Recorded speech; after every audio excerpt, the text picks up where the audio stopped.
Hello चार सभी का स्वागत है आपका अपने यूट्यूब चैनल कंबोसर पर। आई होप कि आप सभी अच्छे होंगे। तो आप लोग की स्पेशल डिमांड पर कि सर जी एक ऐसा क्वेश्चन पेपर प्रोवाइड करा दीजिए जो कि बोर्ड एग्जाम में सेम टू सेम आपको देखने को मिलने वाला हो। तो आज की इस वीडियो में हम बात करेंगे क्लास 12 सब्जेक्ट हिंदी के उस क्वेश्चन पेपर की जो कि आपके बोर्ड एग्जाम में कंफर्म है कि डिट्टो पेपर पूछा जा सकता है। तो इस पूरे पेपर को आपने अच्छे से तैयार करना है और कौन कौन से क्वेश्चन है जो कि इसमें आपको करने ही करने हैं वो सब हम डिस्कस करेंगे। बाकी जो क्वेश्चन पेपर का पैटर्न है वो कैसा रहेगा वो भी हम इस वीडियो में जानने वाले हैं। और जिस बच्चे ने अब तक कुछ भी नहीं पढ़ा है वो अगर इस क्वेश्चन पेपर को तैयार करके जाता है तो ये समझ लीजिए कि आपके आराम से 80 में से 50 60 प्लस मार्क्स इजीली बन जाता है अगर आप पूरे क्वेश्चन पेपर को अच्छे से तैयार कर लेते हैं। ठीक है, तो रोल नंबर आप लोगों ने फिल कर देना है। उसके बाद आप लोग देख पा रहे हैं 2025 हिंदी और समय आपका 3 घंटे का ये पेपर रहने वाला है। तो स्टार्ट करेंगे। देखो सबसे पहले जो आपका आएगा कुछ सामान्य निर्देश रहते हैं, जैसे कि इस प्रश्न पत्र के 2 खंड आवाबा है। दोनों खंडों में पूछे गए सभी प्रश्नों का उत्तर देना अनिवार्य है और कोशिश करनी है कि आप लोगों ने जो आंसर देने हैं वो क्रमवार देने हैं, यानी आपने सीरीज से देने हैं 1 2 3 करके। ऐसा नहीं कि आपने पहला कर दिया फिर आप लास्ट क्वेश्चन से स्टार्ट कर रहे हैं। तो इस चीज़ का थोड़ा सा ध्यान रखना है। बाकी कंपलसरी नहीं है कि हाँ लाइन से करना ही करना है।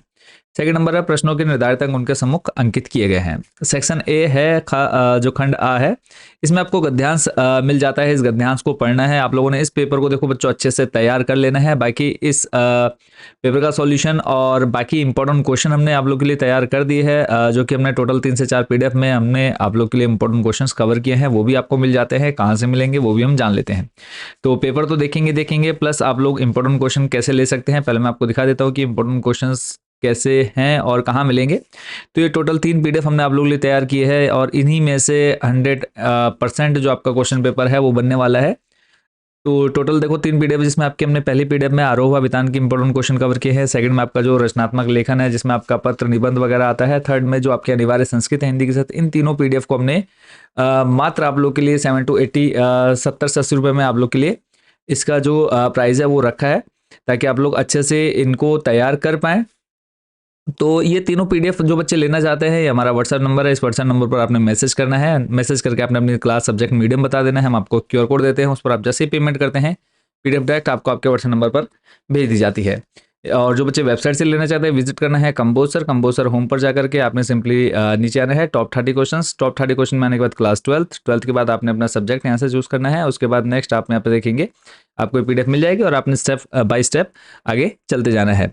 ठीक है, तो चलते हैं वापस हमारे क्वेश्चन पेपर की तरफ। क्वेश्चन पेपर में देख रहे हैं पहले आपका एक आपतित गद्यांश मिल जाता है। इसको आपने पहले वीडियो रोक करके पढ़ लेना है और पढ़ने के बाद नीचे जो आपसे प्रश्न पूछे गए हैं इनके आंसर आपने खुद से सॉल्व करने हैं। फर्स्ट नंबर यहाँ पे आपका जो कि आपका 10 मार्क्स का पूछा जाता है। 10 नंबर आपके ईजी आपको मिल जाते हैं। जैसे कि इसमें आप देख रहे हैं प्रस्तुत गद्यांश का उपयुक्त शीर्षक लिखिए, यानी जो आप ऊपर एक गद्यांश पढ़ेंगे इसको आपने एक टाइटल देना है, स्टोरी नाम देना है। तो इजी रह जाएगा आप लोग के लिए। सेकंड नंबर पर चलते हैं। सेकंड नंबर है आपका जो कि रचनात्मक है। इसमें देखो आपको मिल जाता है निम्नलिखित में से किसी एक पर क्या लिखना है, आपने निबंध लिखना है।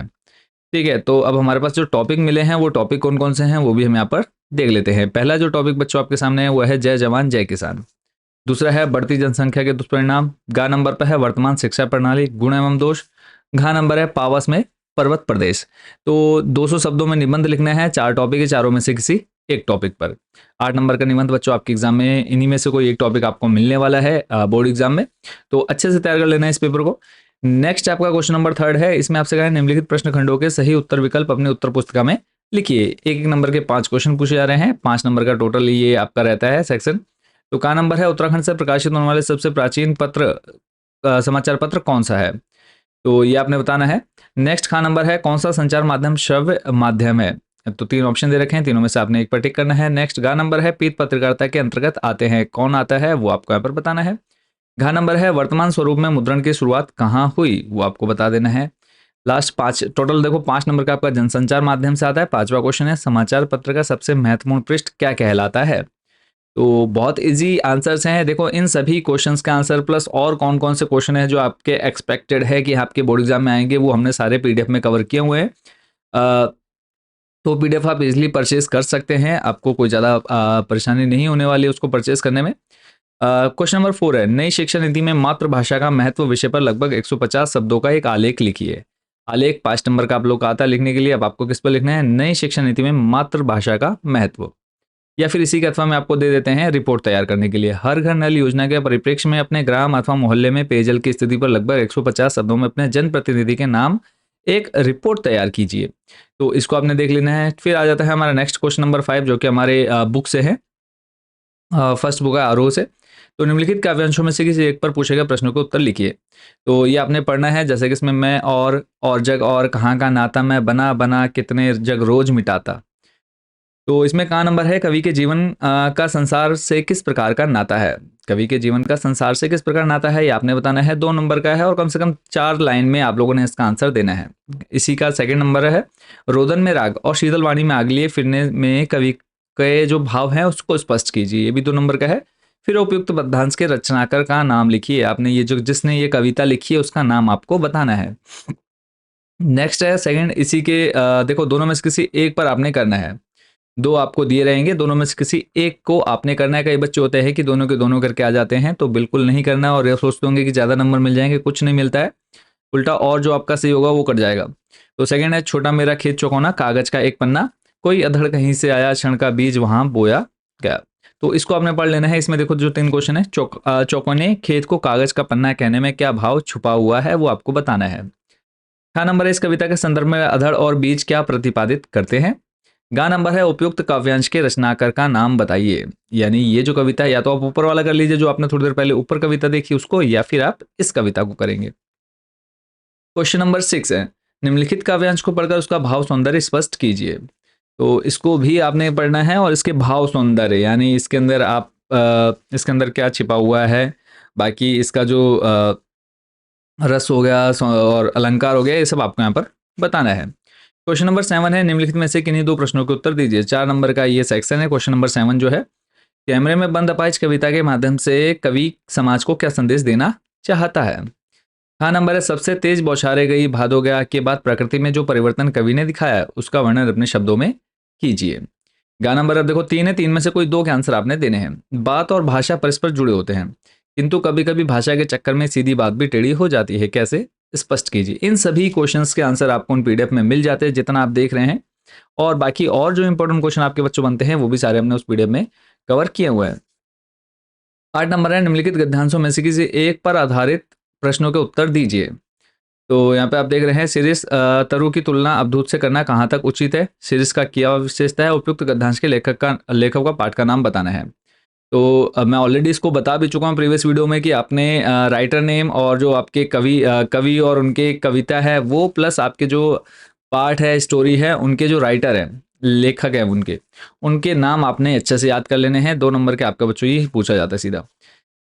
सेकंड है, यह विडंबना की ही बात है कि इस युग में भी जातिवाद के पोषकों की कमी नहीं है। तो ये आपका चैप्टर है लास्ट वाला, जातिवाद की बुराइयों को अपने शब्दों में व्यक्त कीजिए। इसको आपने लिखना है, कार्यकुशलता से जातिवाद का क्या संबंध है। गा नंबर है, उपयुक्त गद्यांश पाठ्यपुस्तक से लिया गया है, वही सेम आपको मतलब पाठ और उसके जो लेखक है उसका नाम बताना है। नेक्स्ट आ जाते हैं हमारा क्वेश्चन नंबर 9 जो है, इसमें भी 3 प्रश्न दिए हैं, 2-2 नंबर के, यानी टोटल 4 नंबर का ये सेक्शन भी रहने वाला है। इसमें जो पहला क्वेश्चन है वो है, बाजार किसी का लिंग, जाति, धर्म या क्षेत्र नहीं देखता, वह केवल उसकी क्रय शक्ति को देखता है। पठित पाठ के आधार पर बताइए कि आप इस कथन से कहाँ तक सहमत हैं। तो इसका आंसर आई होप कि आप लोगों को अच्छे से याद होंगे। खा नंबर है, पठित पाठ के आधार पर बताइए कि नमक की पुड़िया ले जाने, ये वाला जो क्वेश्चन है ये आपने नहीं देखना है, ये आपका हट चुका है, इसको आपने नहीं देखना है, ठीक है। गा नंबर है, सीरीज के फूल पाठ में लेखक ने संघर्षपूर्ण जीवन में व्यक्ति को अविचल रहने की सीख दी, इस तथ्य को स्पष्ट कीजिए। 10 नंबर है, निम्नलिखित में से किन्हीं 3 प्रश्नों को उत्तर देने हैं। का नंबर है, वर्तमान पारिवारिक जीवन के संदर्भ में सिल्वर वेडिंग कहानी के एक वास्तविक चित्रण प्रस्तुत करती है, इस कथन से आप कहाँ तक सहमत है। सिल्वर वेडिंग कहानी है, तो इसको आपने पढ़ लेना है, यशोधर बाबू वाला जो चैप्टर है। का नंबर है, जूझ कहानी के आधार पर कथानायक की पढ़ाई के प्रति ललक का चित्रण कीजिए। नेक्स्ट है, सिंधु सभ्यता साधन संपन्न किंतु आडंबर विहीन थी, उक्त तथ्य की समीक्षा पठित पाठ के आधार पर कीजिए। तो ये जो क्वेश्चन है इनको आपने देख लेना है, टोटल 3 प्रश्न है, एक नंबर यहाँ पर आपको मिलना है बहुत शॉर्ट में, यानी 2 से 3 लाइन में इनके आंसर आपने देने हैं। नेक्स्ट है क्वेश्चन नंबर 11, जो कि इसमें लॉन्ग में आपको आंसर देने हैं। 4 नंबर का ये प्रश्न रहेगा, जूझ कहानी का, यानी जूझ की आपने समरी लिखनी है। चैप्टर अगर आपको याद है तो ये 4 नंबर आपके कन्फर्म है, क्योंकि आपको पूरी समरी लिखने के लिए आती है। या तो आप जूझ की समरी लिखेंगे यहाँ पे, या फिर आप सिंधु घाटी सभ्यता से रिलेटेड आपने पूरी समरी लिखनी है। फिर आ जाता है सेक्शन खंड बा, इसमें आपका संस्कृत जो अनिवार्य संस्कृत है उसके महत्वपूर्ण प्रश्न यहाँ पर महत्वपूर्ण प्रश्न कह रहा हूँ, पूरा पेपर यहाँ पर आपका बना हुआ है और इसके भी इंपॉर्टेंट क्वेश्चन हम आपको पीडीएफ में प्रोवाइड करा देते हैं। तो यहाँ पर आपको आप जैसे हिंदी में देखा एक आपतित गद्यांश, वैसे यहाँ आपको एक आपतित गद्यांश मिल जाता है। अरुणाचल प्रदेश से रूपग्राम में उभो सहोदरो निवसत अस्मा। तो यहाँ से इनके आंसर आपको इजीली मिल जाते हैं। हाँ, इसी ऊपर वाले में देखो, जैसे उभो सहोदरो कुत्र निवसत स्मा, तो इसका आ जाएगा अरुणाचल प्रदेश से रूपग्राम में। ठीक है, तो ऐसे ही बौद्ध सन्यासी का आसित कौन है, ग्रह मानसेन की क्रियते स्मा मान सेवने कस्मेना रोस्ते स्मा, इन सभी के आंसर आपको ऊपर मिल जाते हैं। तो इजीली आप ये जो है 3 नंबर आप ले लेते हैं। 4 हैं, 4 में से कोई 3 आपको यहाँ पर करने हैं। फिर ऐसे ही आपको श्लोक दिया है, श्लोक को पढ़ करके आपने 3 प्रश्नों को उत्तर देने हैं। 4 प्रश्न दिए हैं, 4 में से किन्हीं 3 का उत्तर आपने देना है। ये भी 1-1 नंबर के हैं, 3 नंबर शॉर्ट में आपने इनके आंसर देने हैं। नेक्स्ट है 40 नंबर, यहाँ पर 2-2 नंबर के टोटल 4 क्वेश्चन आपको करने हैं, 8 नंबर का है। तो टोटल कितने क्वेश्चन दिए हैं, 3-3 6, 6 में से 4 के उत्तर आपने देने हैं। पहला है लघुका मंडूका किम आरब्धवान, चोरावरी सरोवरः कुत्र स्थिता मंच संचालनम कः करिष्यति, भारतस्य गौरव पुरुष कः आसीत्, पादः की पिबति कः पिबति, सागरन्तः गाम के हरिष्यन्ति। तो इन 6 में से जो भी आपको 4 आएंगे वो अपने एग्जाम में करने हैं। बाकी इन सभी का सॉल्यूशन वो आपको हमारी पीडीएफ में ऑलरेडी हमने दे दिया है। तो आप जो बच्चे अच्छे से तैयारी करना चाहते हैं, हिंदी में अच्छे से अच्छे मार्क्स लाना चाहते हैं, तो आप लोग पीडीएफ जरूर बाय कर रही है। अदरवाइज सिर्फ आपको पास होना है तो आप लोग नोट्स वगैरह या फिर जो भी इंपॉर्टेंट क्वेश्चन है उनसे आप लोग प्रिपरेशन कर सकते हैं। क्वेश्चन नंबर 15 है, निम्नलिखित निम्नांकित शब्दों में से 3 शब्दों को चुनकर उनके संस्कृत में वाक्य प्रयोग कीजिए। तो टोटल यहाँ पे 3 3 6 8 दे रखे हैं। 8 में से कोई भी 3 शब्द यहाँ से उठाने हैं और इनका अपने संस्कृत में वाक्य प्रयोग करना है, सेंटेंस बनाने हैं। क्वेश्चन नंबर 16 है, निर्देशानुसार प्रश्नों को उत्तर दीजिए। अब का नंबर है, यहाँ पे आपको समास विग्रह करके समास का नाम लिखना है। पिता पुत्रो, ठीक है, या फिर राजपुत्र। तो यहाँ पर कौन सा समास है, तत्पुरुष समास है या फिर अव्ययभाव समास है, द्विगु समास है, बहुव्रीहि समास है, कौन सा समास है वो आपको बताना है। खा नंबर है, विभक्ति बतानी है आपको, श्रीमते या फिर राजसू, दोनों में से एक। ऐसा नहीं कि सभी का बताना है, दोनों में से किसी एक का बताना है। ठीक है, फिर संधि विच्छेद करनी है, कोह प्लस अपि, ठीक है, और रामश्यतेत, तो इसका आ जाएगा रामश प्लस एदेप। तो संधि विच्छेद करनी है इसका, दोनों में से कोई एक करनी है। संधि करनी है कवि प्लस आगता, ठीक है, फिर मनहा प्लस रथा, मनोरथा हो जाएगा इसका। नेक्स्ट 18 नंबर है, हरि अथवा मधु शब्द से तृतीय विभक्ति एक वचनम रूपत लिखत। तो इन दोनों में से किसी एक का तृतीय विभक्ति में एक वचन रूप लिखना है। ऐसे ही वद अथवा मुद, इसमें आपको लोट लकार प्रथम पुरुष एक वचन रूप लिखना है। लोट लकार का प्रथम पुरुष में एक वचन। लास्ट जो क्वेश्चन रहेगा बच्चों आपके पेपर में, इसमें है अस्मिन प्रश्न पत्र आक्तम श्लोकन परित्यजकम कमी, मतलब सिर्फ एक आपको श्लोक याद करके जाना है, उसको आपने लिखना है और उसका हिंदी अनुवाद भी देना है। आप संस्कृत में श्लोक याद करके गए, उसका सारांश या फिर आप बोल सकते हैं उसका ट्रांसलेट क्या रहेगा हिंदी में, वो आपको बताना है। तो ये था बच्चों आपका पूरा क्वेश्चन पेपर हिंदी का, जो कि हमने आप लोग के लिए तैयार किया है। और इस क्वेश्चन पेपर को जो बच्चे तैयार कर लेते हैं, काफ़ी अच्छा स्कोर आप लोग का बन जाता है बोर्ड एग्जाम 2025 में। तो सभी को शुभकामनाएं, बेस्ट विशेष। बाकी और इंपॉर्टेंट क्वेश्चन आप लोग को मिलते रहेंगे, तो चैनल के साथ जरूर जुड़े रहिए और अच्छे से तैयारी करते रहिए। बाकी जो भी और इंपॉर्टेंट क्वेश्चन रहते हैं उनकी वीडियोस भी जल्दी आएंगी। पीडीएफ आप लोग कहाँ से बाय करेंगे वो भी हमने आपको बता दिया है। Best wishes for your board exam 2025। मिलते हैं नेक्स्ट वीडियो में। Thank you so much watching for this video.